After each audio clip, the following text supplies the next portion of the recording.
Okay, hey guys, what's up? Another video, and today I want to talk about urges and addiction. So this morning I was meditating on the rooftop, and as I was sitting there were a few mosquitoes on my back, and they were sucking the blood out of me like vampires. But of course, when a mosquito lands on you and sucks out your blood, it starts to itch and you want to slap the mosquitoes and scratch the itch. And I was, all of a sudden, I had this thought that, okay, what exactly is happening right now?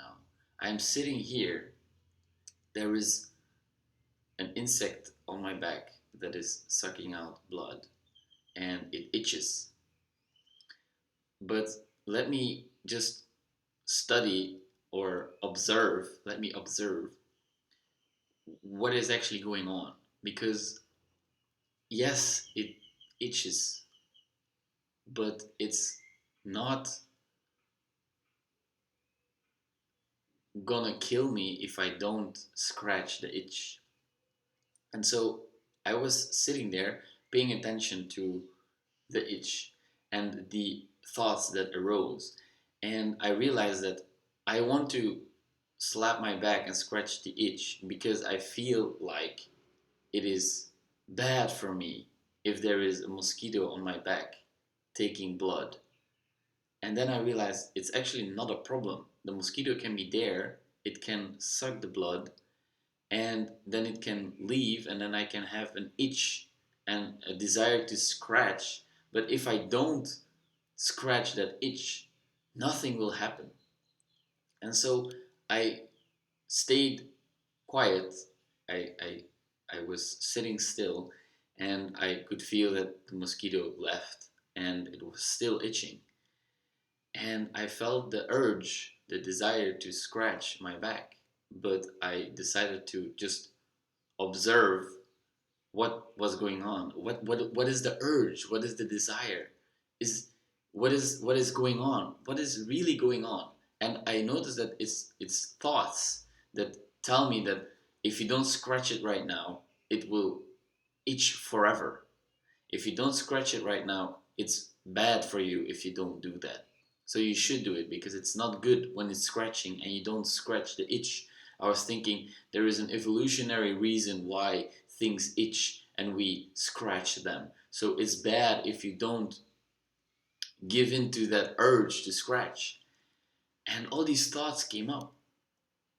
And after a while, I realized that, okay, these are just thoughts.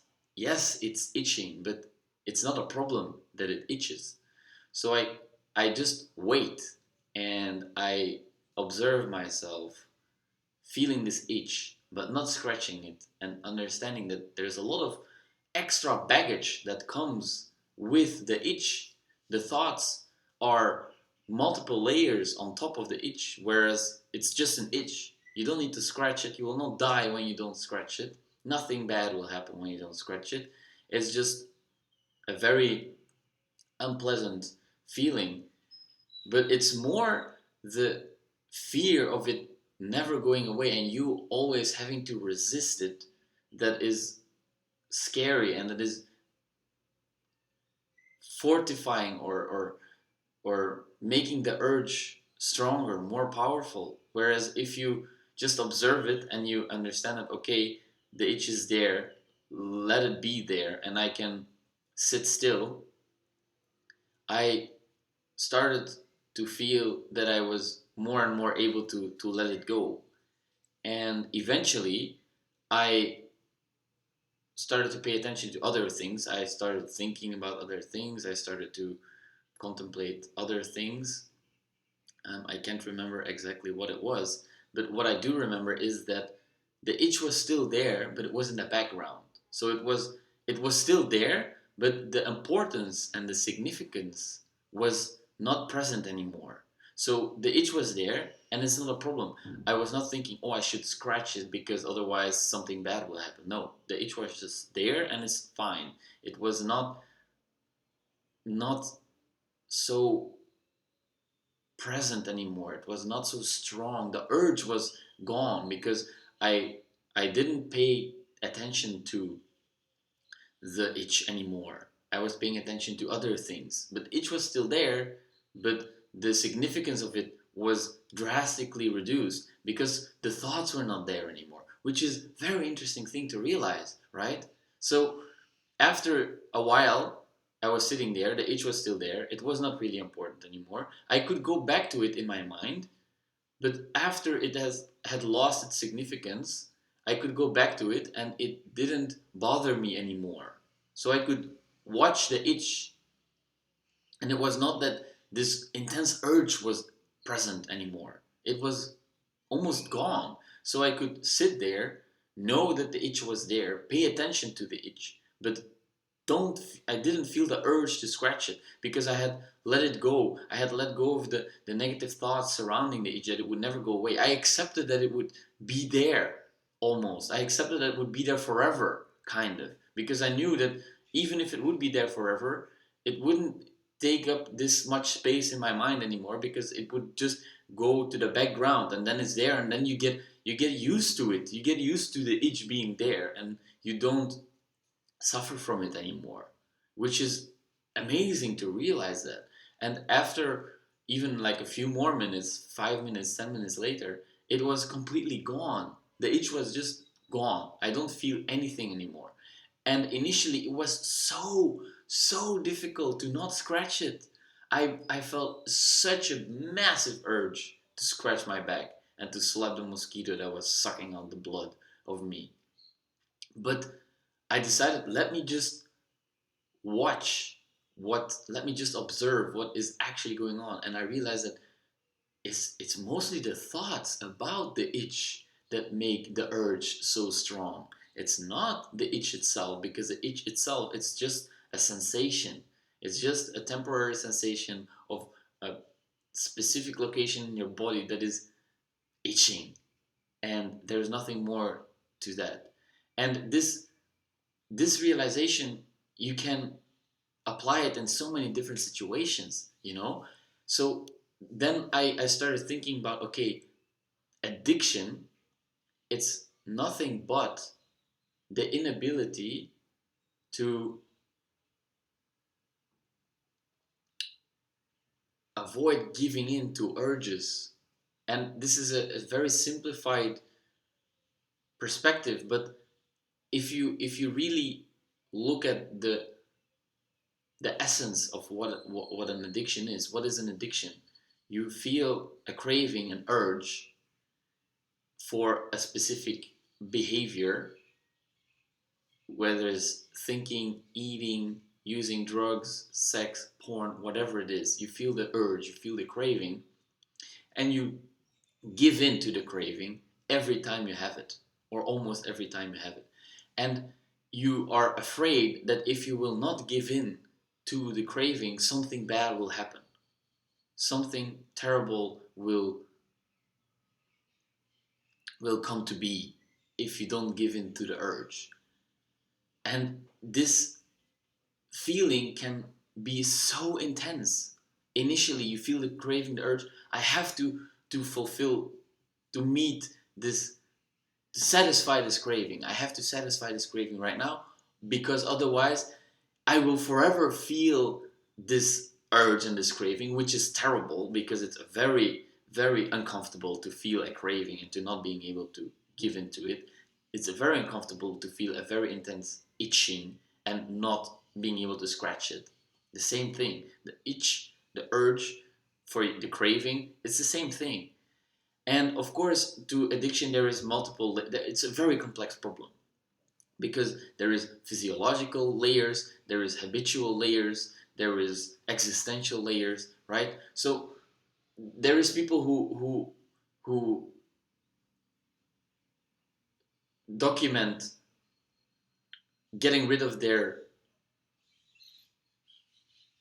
addictions in just like that, when they started to understand their existential problems, for example, they find a way to be authentic, and they change their beliefs about themselves, and that makes the addictions go away naturally, right? These people do exist, and I believe that it's possible. For some people it is. I have struggled with addictions all my life. I struggled with food addiction, exercise addiction, sex addiction, so many addictions. And so what I realized during this meditation this morning is that let me now, whenever I feel an urge or a craving for a behavior that is not necessarily too good for me, that I know is not too good, when I feel a craving to have unhealthy food, lots of unhealthy food, or if I feel the craving to, I don't know, exercise excessively, let me just allow this urge and this craving to be there. And now I know that the initial part is the hardest, when you feel the urge or the craving, and all these thoughts come in, where you are thinking that if I don't give in to this urge, if I don't give in to this craving, something bad will happen. It will forever stay there if I don't give in to it now. It will forever feel this uncomfortable. And it's very strong, the craving to scratch the itch was really strong. I really, really wanted to scratch it. But I thought to myself, okay, let me just observe it, really observe it. And so observe when you have a craving to engage in an unhealthy behavior. It's the same thing when you are with a partner or a loved one, and you feel the craving or the urge to lash out, to to say something nasty, to say something mean, to be passive aggressive, whatever. This is also a craving. It's also an urge, because you feel like if I don't do it, then the situation will stay the same and it will feel uncomfortable forever. Notice this craving and allow it to be there, and wait. Just observe it. Just observe this craving.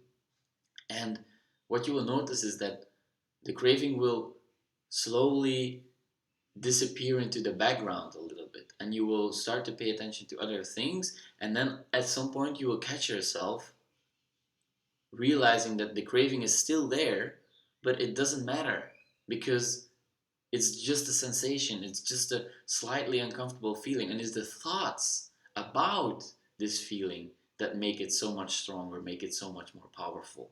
So, to translate this into practical tools you can use, practical steps you can take, is that first of all, of course, again, it all starts with awareness. So, you want to become aware of the craving. And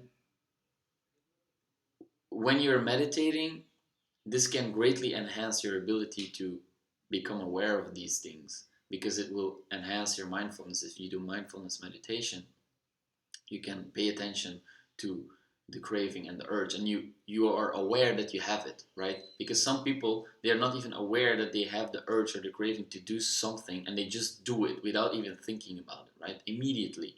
So it's important that you first become aware, because if you don't, then you can also not create the space between having the urge and the craving, and acting it out, or acting on it, or satisfying it, right? So you want to cultivate the awareness of, okay, now I have an urge or a craving to scratch my face, to eat something, to watch porn, to whatever. And I want you to sit with that craving for a while, and just try it once, just one time. And I promise you, nothing bad will happen. You will not die. And if you feel like I really, really, really can't sit through this, and I have to satisfy the craving, then at least try to prolong the time between having the craving and satisfying it as much as possible. Because the longer you're able to to wait until you give in to your urge, until you're craving, the less powerful it will become. If you notice your thoughts about it, right? If you notice all the thoughts, again, more awareness, really pay attention to the thoughts that are coming up whenever you feel the craving, and see that it's the thoughts that tell you you should give in to the craving because it will stay like this forever, because your body needs it, because whatever. So many thoughts, so many excuses, so much meaning that is attached to this craving, whereas it's just a sensation in your body. For example, if you feel a craving to eat a lot of food, pay attention to where is this craving located. Is it in your head? Is it just loneliness? Is it a feeling, an uncomfortable feeling in your stomach? Is it your limbs? Is it your bowels? Is it your throat? Pay attention. Where is this craving located? Really try to make an accurate sensory impression of where is this craving located. What is the quality of it, the color, the taste, even the the how does it feel, what is the sensations that are arising. Pay attention to that, really look at it, and then realize that it's just that. It's really just that, an uncomfortable feeling in your body, and it's the thoughts around this sensation that actually make it so much more powerful. Whereas a simple sensation in your body is not something that will kill you, it is not something that will cause terrible things in your life. No, if you're able to endure it, you will see that eventually you will get used to it, and most likely, if you wait even longer, it will just completely disappear because your body is in constant flux. It's moving constantly. The cells are working, you're breathing, your heart is pumping, your blood is flowing. So your thoughts are also constantly changing. So eventually, nothing is permanent. So unless you resist it, unless you hold on to this feeling and you believe that if I don't give in to my craving, it will never go away, then you're resisting it, then it will probably take a long time before it goes away. Maybe eventually you can surpass that, but then it's a matter of letting go. Eventually, you will be so tired holding on because it requires a lot of energy, right? There's a flow of things and you try to hold it back. That requires energy, but it's fear that keeps you from actually letting it go. And so you will find that if you finally let go of the thoughts surrounding this sensation in your body, that you will be able to accept the sensation in your body, you will be able to allow it to be there, and then eventually it will just disappear and you can move on to another state of mind, which is amazing. It's incredible. So I will definitely pay attention to whenever I feel a craving or an urge arise to engage in a behavior that I know is not so good for myself. And I will sit down with it and I will just pay attention to where is this craving located in my body? What does it feel like? And then realize all the negative thoughts that are accompanying this craving. And then allowing them to be there and understanding that it's just the thoughts that are telling me so many things. And are they necessarily true? Not really. Not really.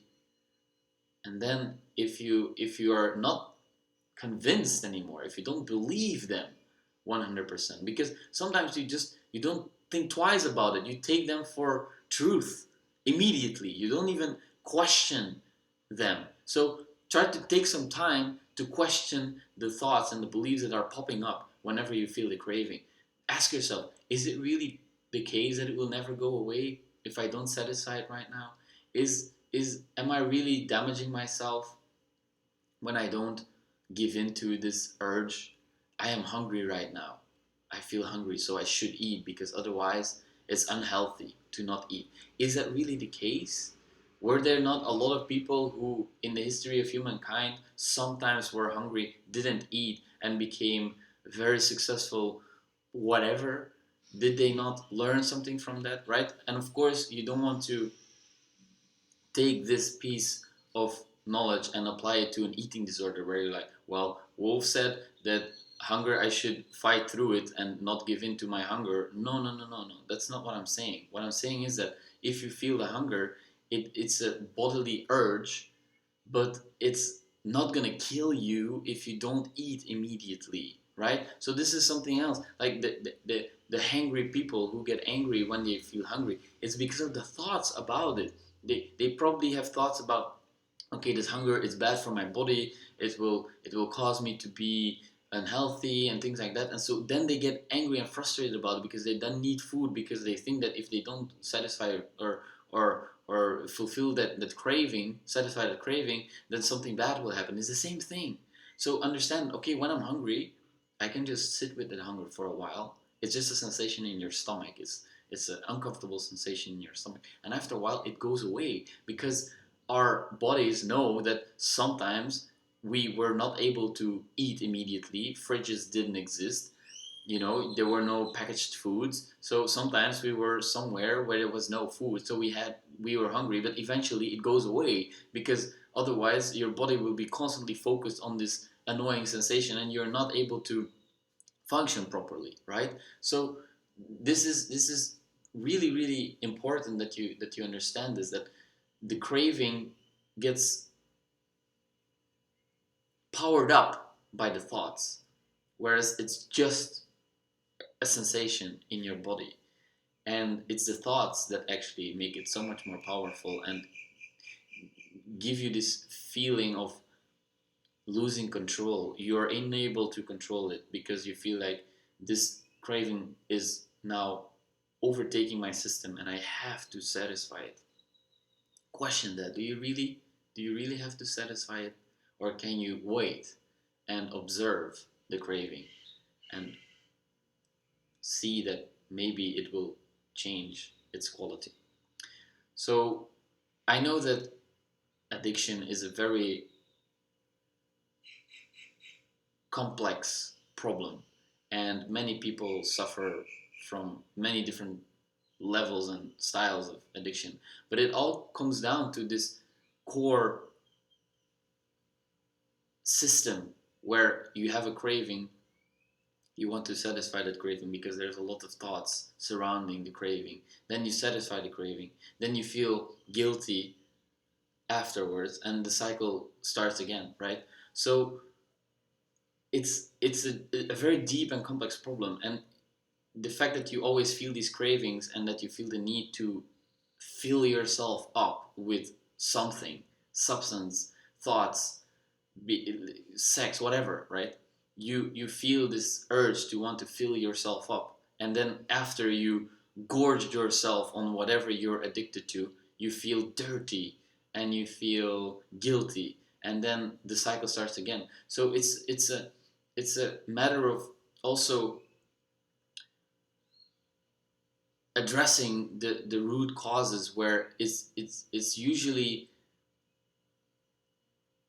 a problem with existence, right? You are unable to sit quiet in a room by yourself and accept the sometimes emptiness of life, right? And it's not necessarily the emptiness of life, because sitting in a room by yourself can be really full. It's just that so many people, they struggle with seeing that. And I too struggle with that a lot of times. I can be alone in a room and feel incredibly alone, incredibly lonely sometimes. It depends on my state of mind. But so the addictions, they're symptoms of an underlying problem most of the time, where you're dissatisfied or where you feel empty, and you use the addiction to feel full, to have a sense of control, because you know that when you engage in the addictive behavior, you know how you will feel. So it's a very predictable way to make yourself feel a certain way, you see? So in a world where things are happening and your emotions seem to be not under control, you feel all these things almost randomly, or you feel like you have no control over how you feel, and it's very difficult to deal with it. It's very painful, it's very intense. You have this sense of loss of control. So what you try to do is you try to install a, a behavior that is reliable, a behavior that gives you a sense of control. So you can, okay, I have the craving, That's familiar. It feels like that. I satisfy the craving. That also feels very familiar. And then the after feeling, the come down. It's also a very familiar feeling, right? You feel dirty, but you feel somehow satisfied, but also guilty. And you know the quality what it feels like. Really understand this, that it's a very very familiar cycle. The addiction is comfortable. It's comfortable because in a world where you feel like you're being thrown around like a ball and your emotions are left and right, the addiction gives stability. The addiction gives you something that you can rely on, that's something that you can feel safe with. It gives you a sense of control, right? And that's why it's so hard to stop it, because you feel like if I let go of this, then I will lose complete control, right? So this is very important thing to understand, that you want to not only work on the being mindful about the craving and not giving in to it, and understanding that it's just a sensation in your body and you don't have to satisfy this urge, you don't have to satisfy this craving. You also want to learn more about what exactly makes you feel like you lose control so much that you need this type of behavior to feel in control. Can you cultivate a set of tools that allows you to feel in control when you lose control, or when you seemingly lose control? And one of those tools I think is very very powerful is letting go. The letting go technique. It's not necessarily a technique, it's just letting go, right? This is it's a crucial thing that I struggle with so much. It's so difficult for me to let go of certain things. And I don't want to be this victim. Oh, it's so difficult for me. No, what I'm saying is that I resist so much, and I am unwilling to let go of things so often, and it causes so much suffering. It's crazy. So, but then again, the suffering brings me something, because otherwise I wouldn't resist it. And it's usually just fear. If you really go down to the deepest level, it's usually just fear. So letting go is a very, very useful tool for basically just about anything, Urges for addictions, let it go. The urge to hurt, let it go. The urge to smoke a cigarette, let it go. The urge to say something nasty to your partner or your loved ones, let it go. The urge to hurt yourself, let it go, right? But it's hard to do that sometimes, most of the time, because you're afraid. What will happen if I let go? What will happen? I don't know what's on the other side. I never really tried it, so I'm afraid. And it's okay to feel afraid. It's a matter of practice. You need to just do it every single day on a consistent basis, and increase your awareness. And I sometimes use it as a mantra in my head, let it go, let it go, let it go, let it go, let it go, let it go. And then I see there on the line, there's still the resistance. No, I don't want to let it go. Let it go, let it go, let it go. And after a while, almost when I take my mind off it a little bit, then all of a sudden I realize, okay, I feel less tense. And usually you resist in your body, right? So try to pay attention to when you feel tense about it. You maybe like make fists, or you clench your teeth, or you squint your eyes, this tension in the body. Try to release this tension in your body, and mindfully focus on doing that. And then you take off your mind a little bit about the compulsive thoughts, or the things that you're resisting, right? When you focus on your body a little bit, then you will see that you release the grip. It softly releases the grip. And when that happens, you will notice that, okay, it's less strong now. I can feel that the intensity is less. And if you continue doing that over and over again, sometimes at some point, hopefully, you will find that you let it go. You actually really let it go, and then amazing things happen sometimes. This idea of synchronicity, and these things happening when you finally decide to let them go, then amazing things can happen. Amazing coincidences, miracles.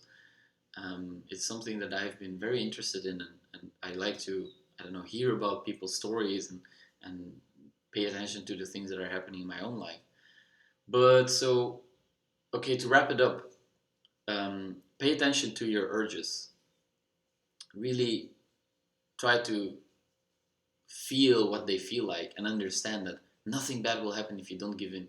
And try it at least once for yourself and see what it feels like. I highly recommend you do it, and it will change the way you view these cravings. It will change. It will change you. I know it will.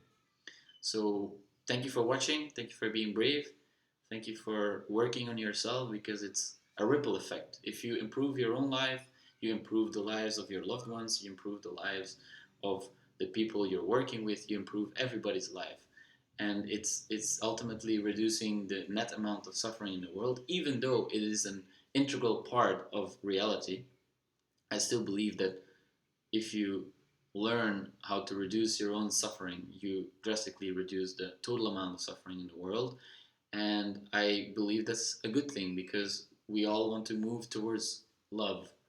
And that's what I believe. And I think there is not much else to believe in. So thank you for watching, and I'll talk to you guys soon. Bye.